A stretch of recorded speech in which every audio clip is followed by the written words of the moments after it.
Hello and welcome to Fighter Properties. Today's video I will be discussing the two, unusual materials that we use on our rental property renovation. On a side note, you'll notice that I'm using a picture of myself and my wonderful fiance Alexandra, and that's because I gotta tell you, YouTubers make this look very easy, and it is not. You have no idea how many retakes I had to do in my last video of myself just to make it look presentable. So I'm gonna cheat right now and just use a photo of us, and I'm gonna use pictures of the products that we used coming up. So the two materials that we use that we'll discuss are, number one, the epoxy that we use on the old laminate counters in the kitchen and the two bathrooms.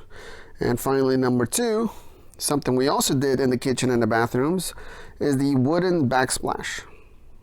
Let's start with the countertops. Originally, these were very dated and cheap looking counters. Now they're still the very same counters, but by putting the epoxy on top, and this is the same product that I used, Stone Coat countertops, they're great just because they have a lot of YouTube tutorials to really walk you through on how to do this. But just by updating them with this countertop epoxy, they're significantly better than what they used to be. So let's say we had gone with Granite instead. Granite cost about $40 to $60 a square foot. To put that in perspective, we needed 63 square feet altogether. And if we use 63 and use the smaller of the range, 63 times 40 would have cost about $2,500. And that's just for the countertop. That doesn't even include installation yet.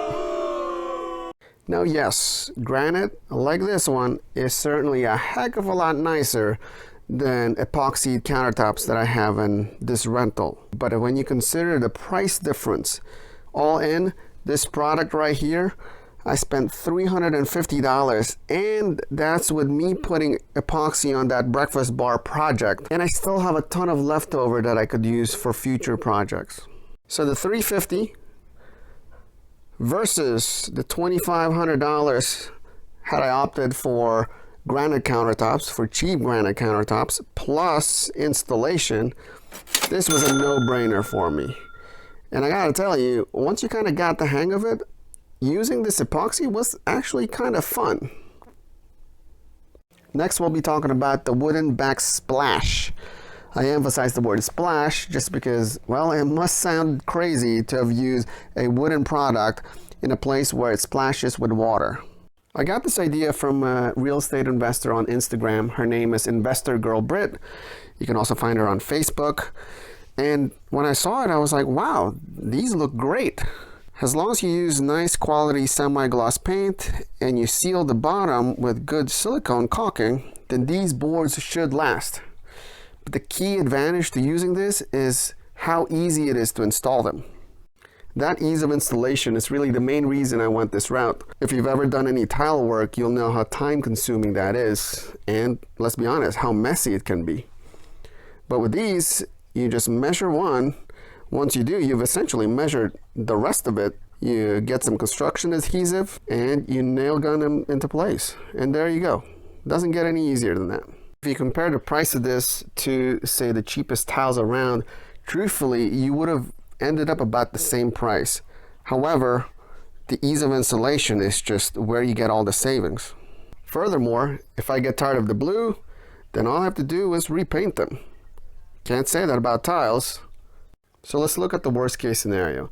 Hypothetically, the bottom boards, or heck, a few of the upper boards as well, start to get water damage after a few years. All you need is a nice good crowbar.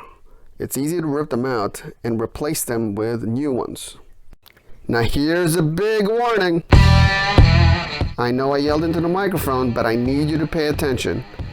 You need to make for damn sure you're not about to hit with your nail gun a water pipe or an electric line behind that drywall. You do that two ways. Either you use a small enough nail that you know it's not going to go past the drywall to hit anything, or you use a fancy stud finder that has the ability to detect electric lines and also water pipes. These fancy stud finders do have their limitations. Based on my experience, they can't always tell you everything that you need to avoid behind that wall. So perhaps, and I've never used this myself, perhaps a scope camera that I've seen plumbers use, perhaps that would be the best option to actually see what's behind that wall. Between the affordable price, the ease of installation, and the flexibility that you get in the future, say you wanted to change the color to something else, this is definitely a winner to use as a backsplash for your kitchen and bathrooms. And there you have it. That's why we chose to epoxy the countertops, and also why we went with the shiplap look-alike wooden backsplashes. If you have any questions, don't hesitate to write it in the comments. To sign us off, Alexandra just walked in from work, so I'm gonna let her sign us off.